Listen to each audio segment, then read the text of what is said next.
Assalamualaikum warahmatullahi wabarakatuh, anak-anak murid tahun 1 semua. Okey, pada hari ini kita akan menyambung lagi pelajaran fiqh. Okey, masih lagi dalam tajuk yang sama, pelajaran yang keempat, tajuk wuduk, tapi dalam unit kecil iaitu rukun wuduk. Okey, kalau kita buat ulang kaji balik minggu lepas, kita masuk dan belajar tentang tajuk anggota wuduk. Anggota wuduk itu berkaitan dengan rukun wuduk yang akan kita pelajari pada hari ini. Okey, kita tengok ya rukun wuduk ada berapa. Okey, murid-murid boleh sediakan buku teks fiqh dengan membukanya pada muka surat 27. Okey. Dalam rukun wuduk ada berapa semuanya? Ada 6. Rukun wuduk ada 6. Okey. Okey. Pertamanya iaitu niat. Murid-murid boleh ikut sekali ya. Niat. Kedua, membasuh muka. Ketiga, membasuh kedua-dua belah tangan hingga siku. Keempat, menyapu sebahagian daripada kepala.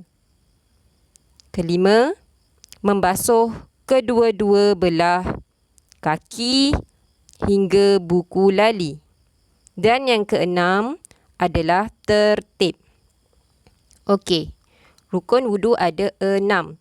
Dimulai dengan niat. Masih ingat lagi niat? Okey, contoh niat adalah nawaitul wudu'a lillahi ta'ala. Okey, seterusnya kedua membasuh muka. Pastikan kamu membasuh muka bermula daripada mana? Pastikan air itu dikenakan dekat telinga kamu, tepi-tepi telinga kamu sehingga telinga, dan kalau ada anak rambut dekat tepi-tepi tu pastikan bagi air lalu dekat situ sampai bawah dagu. Okey, seterusnya ketiga, membasuh kedua-dua belah tangan hingga ke siku. Okey, basuh tangan dimulai dengan tangan kanan. Pastikan air itu mencapai hadnya pada siku kamu. Kedua-dua belah tangan. Dimulai dengan tangan kanan dan tangan kiri. Okey, seterusnya menyapu sebahagian daripada kepala. Okey, menyapu sebahagian dari kepala tu macam mana? Pastikan air tu mengenai sebahagian kepala kamu. Jika kepala kamu tiada rambut, pastikan, contohnya macam Zaza beritahu minggu lepas dalam Google Meet, kalau tak ada rambut, pastikan juga air tu mengenai kepala kamu. Bagi lalukan air dekat sebahagian daripada kepala.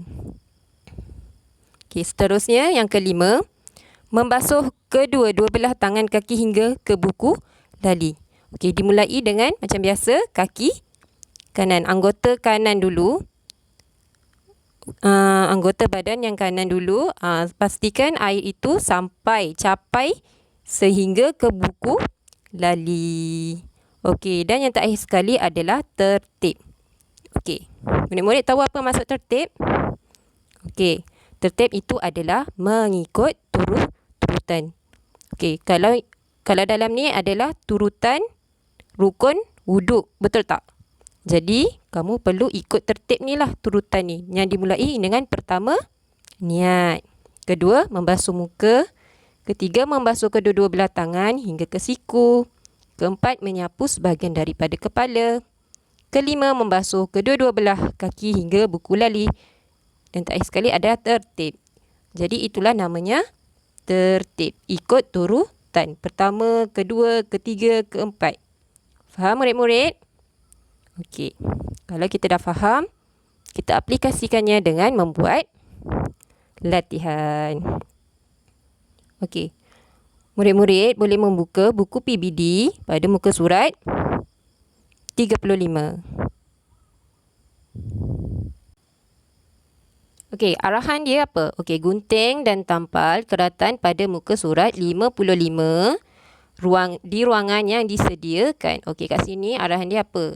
Tajuk dia adalah rukun wuduk. Kamu kena gunting dan tampal. Ikut turutan. Okey, yang pertama, kedua, ketiga, keempat, kelima dan keenam. Ikut turutan ya. Ikut arah anak panah. Okey, kamu boleh rujuk dekat buku PBD kamu muka surat 55. 55 ni untuk gunting yang bahagian atas ni. Okey, bahagian atas sini. Okey. Yang ada tajuk ni membasuh kedua kaki hingga buku lali. Niat membasuh kedua tangan hingga ke siku, menyapu kepala, tertib dan akhir sekali membasuh muka. Okey, dia berselerak ya. Kamu kena ikut dan kamu gunting dan tampal pada muka surat 35.